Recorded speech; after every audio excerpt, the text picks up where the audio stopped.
It's the most important and solemn day in Russia, Victory Day over the Nazis in World War II. Russia lost more than 20 million soldiers and civilians in what is known across Russia as the Great Patriotic War. Today in Red Square, President Vladimir Putin says Russia is being pushed into another war by the West in neighboring Ukraine, a country he invaded a year ago without provocation. We do not have a nation we consider our enemy here in the West or the East, but they are provoking conflict and encouraging Russophobia. The speech lasted 10 angry minutes, flanked by his few remaining loyal allies from Belarus and Central Asia.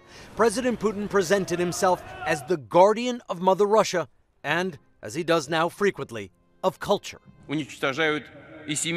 They destroy traditional family values which make a man, all for the purpose of continuing to dictate and impose their own will, he said. But the celebrations in Moscow were scaled back from previous years, coming just days after an alleged drone attack on the Kremlin that Kyiv denies carrying out. And as Russian troops on the front lines in Ukraine are pulling back to defensive positions and evacuating some civilians ahead of an upcoming Ukrainian offensive.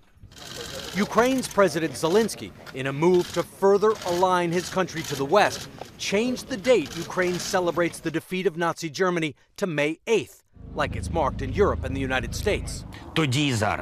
Like back then, evil has returned to our cities and villages.